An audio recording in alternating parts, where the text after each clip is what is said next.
Do we have the presenter here? Abby, hello, thank you. Okay, well, we'll officially open the meeting. Good morning and welcome to today's meeting. It is 9:30 a.m. and I would officially like to declare the meeting open and acknowledge traditional owners and pay respects to elders past and present on the land in which this meeting is being held. I'd also like to acknowledge my panel here today. To my furthest left, we have Nicole Wolfe. Next to Nicole, we have Alex Castle. To my immediate left is John Syme. To my right is Leo Donoghue, Deputy Presiding Member. My name is Francesca Lafanti. We have apologies for today's meeting and they are listed in the agenda. We have no members on leave of absence. And the minutes for this JDAP meeting, or this DAP meeting, as well as other meetings, will be available on the website. We will move to part B of the agenda, and we have one presentation, one application on that. We also have a presentation for that meeting.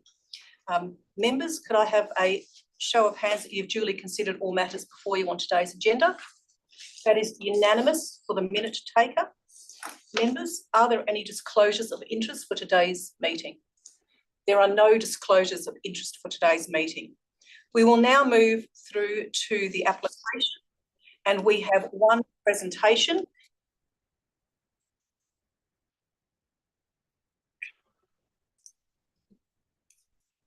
We have one presentation and then we will have the officers. So we'll go to our first presentation. Abby Goodall, if you'd like to come forward. Thank you.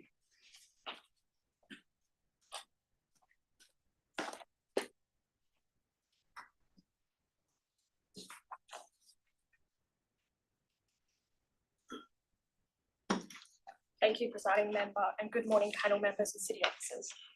I'm representing the applicant in support of the extension of time and proposed minor amendments to the approved development, which includes well-designed residential project comprising 15 multiple dwellings, 3 of which are designed to gold standard universal design. We are pleased to receive the officer's recommendation for approval of this application subject to conditions and thank the city's officers for their collaboration and engagement throughout the application process. This is a project that has been in the works for a while. It has been hit by an almost perfect storm of setbacks. The economic climate of the Perth housing market resulting in financial non-viability, the COVID-19 pandemic, and in 2021, the previous developer was hit by the bankruptcy of their builder, Kindred. The development has changed ownership in December last year, and this application was lodged a month later. We are finally now in a position to go ahead. In fact, our client is shovel ready. They have engaged the consulting team required to obtain building approval, secured finance, begun marketing work and preparing the construction job plan. Our client's own building company will be constructing the project. We have worked diligently with the city's officers and the RAR they have prepared is extremely thorough, objective and in our view, well-reasoned. We thank the officers for their diligence, which has resulted in a strong recommendation for support. Regarding the proposed conditions, we have requested minor modifications to what should be numbered condition 9.1 to ensure it references the up-to-date acoustic report. In my presentation summary, I also requested the minor modification of condition 7.1 regarding the number of trees required in the Russell Street verge. This has since been discussed with the city's officers in more detail and we were able to resolve that 2 trees are in fact able to be accommodated in the verge and we therefore retract our request to modify this condition. We thank Scout Walsh and the team at the city for discussing the conditions in advance of the DAP meeting and request that the condition is modified in accordance with our presentation summary. I am joined here by our project architect, Ryan Sen, and we're both happy to respond to any questions. Thank you for your time.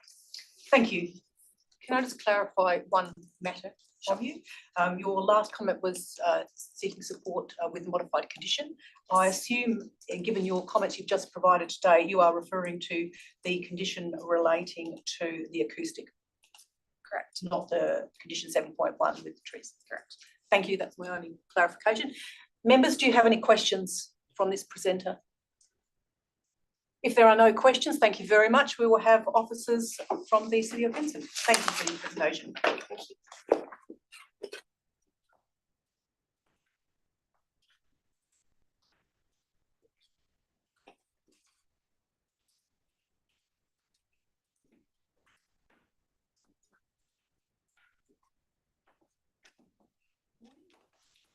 Do you have anything you would like to make a comment on?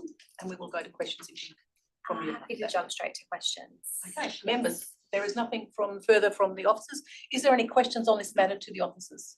Yes, Nicole. Thank you. Thank you very much for the report.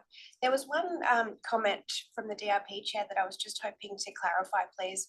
And that was in relation to the security issues presented by the location of the car park, and also taking into account the balconies and lack of opportunity for passive surveillance. Just hoping you could clarify that for us, please.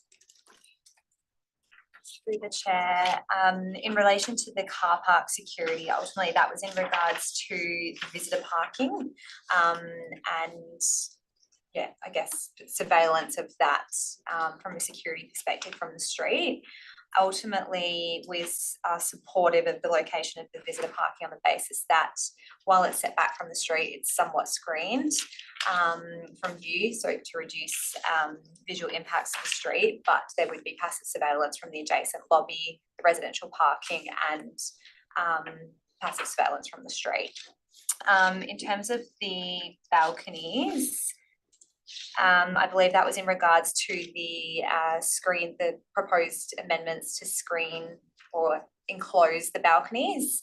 On balance, we're supportive of those additional screens on the basis that they are visually permeable in design and would allow for the balconies to be used throughout the year, as well as to provide some noise attenuation from the street. So we would still consider that they do provide sufficient surveillance of the street even when they are closed. That's very helpful. Thank you. Thank you. Are there any further questions from panel members? Yes.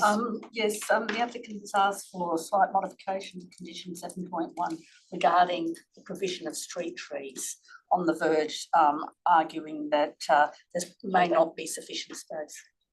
Sorry. She's retracted that. Okay. That's correct. Abby's retracted that. You've retracted that, so you're happy with the condition as it's, thank you. I didn't hear that part. Sorry. That's okay. No other Sorry to questions. interrupt you there. Any further questions, panel members? There are no further questions. Thank you. Members, we will now go to the agenda. Members, there are two recommendations. As per the standing orders, we will need to first deal with the recommendation in the agenda. The recommendation that was provided as part of the R13 additional information is in fact the alternate recommendation. So as per the standing orders, I will call, if this is not moved, then it will carry on to the alternate. I will call for a mover of the recommendation as it appears in the RA that we received.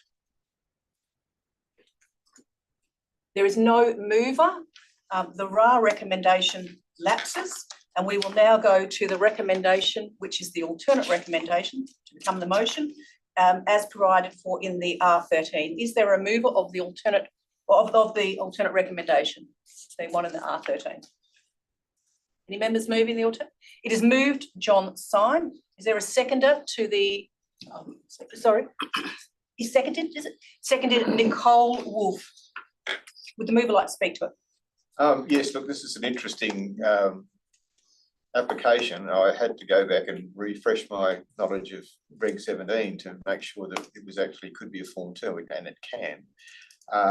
And I do remember this from way back in 2015. The fact that it's really been refined but not changed in substance since then is probably a good thing, because it means that it's stood the test of time, and it can be assessed now as being pretty much applicable to current planning standards, and that's a positive aspect to it. I think that the modifications that have been made and the refinements make it really quite a good development. So it clearly is fits a nice location. It's a good location. It fits a particular area of the market, I think, which is an important one and a useful one, which this housing stock will be a useful addition to the general area. I'm not worried at all about the lack of community facilities in here. As noted in the RA, it's got plenty of communal areas around it, and also really there's some informal spaces which are intrinsic to the design which help that, and also community facilities, particularly in a development this scale, really probably are not necessary. They really only add to strata fees, and I think if we're looking at affordability, strata fees are an important element of that. So I think generally we can approve this quite happily. Thank you. Would the seconder like to speak to the item? Thank you. In relation to the first question around jurisdiction, I did feel that the proposed development is appropriate for consideration in accordance with Regulation 17.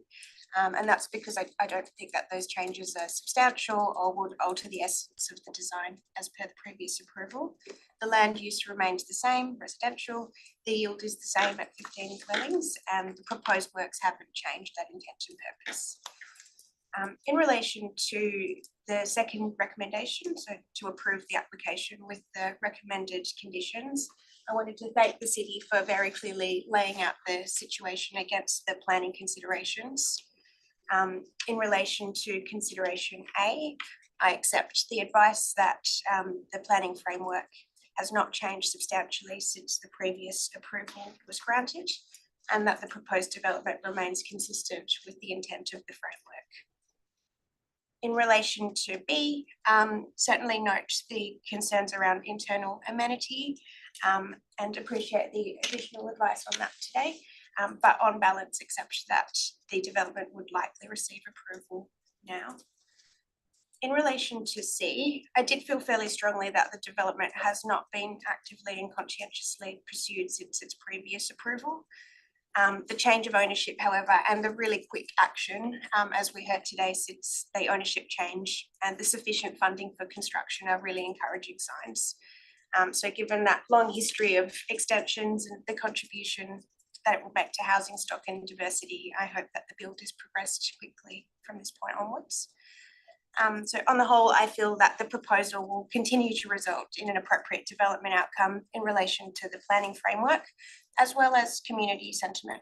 So in our role as councillors, Vincent residents tell us that multiple dwelling developments should ideally be placed on main roads, close to public transport, amenities, near other multiple dwelling sites, and should be consistent with the city's policy on building height. So to me, this proposal is perfectly in tune with that vision. Thank you.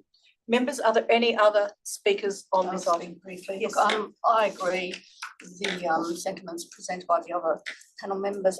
This area it's a strange little pocket. I think that this development will actually enhance the streetscape, and I think this is it fits nicely into the planning framework in terms of lack of community facilities on site. I fully agree with Mr. Syme that strata fees can be exorbitant, and the provision of such things can add to that problem. Located on Fitzgerald Street, it's close to local park, very close to the Ango Street area, and I think this is a very good development. I have no problems with the fact that it has come back for a reapproval because of the problems in the construction industry and prior to that, the COVID issues. So I hope to see that this moves very quickly from here on. So I'm supportive of the proposal and the recommendation. Thank you. Thank you. Any other speakers on the item? Yes. Thank you, Chair. I agree with the other panel members. I think that ultimately this is approvable and is appropriate for the context that it sits in. I had some concerns initially about the time extension given the significant time since the first approval, but I do understand the context, and as Councillor Walker said, the recent developments have certainly given me more confidence about the future of this development. I'm pleased to see that the requirement for the street trees has been retained, and thank the applicant for working with the city on that matter. I think ultimately from the city's point of view, this will add much needed housing diversity, and so it is appropriate to approve and continue. I'm particularly pleased to see the inclusion of gold level universal design apartments in the design, and look forward to this moving forward quickly. Thank you. I will now, if there's no further comments, I will go back to the mover for right of reply and close off debate. Yes, look, thank you. I'd like to just reinforce the sentiments that have been stated about the value of the RAR analysis itself, and I think the city officers have done a particularly skillful and intelligent job on that. This is actually as an application, not a straightforward one. It's an approval that had lapsed. It was asking for an extension of time, which was actually its third extension of time. So the way that they've approached this, I think, is a particularly intelligent and skillful one, and it's enabled an approval, I think, in this case. This isn't the first project that we've had which is arguing for the effects of what is in effect a long tail to the DAP effects, which is currently being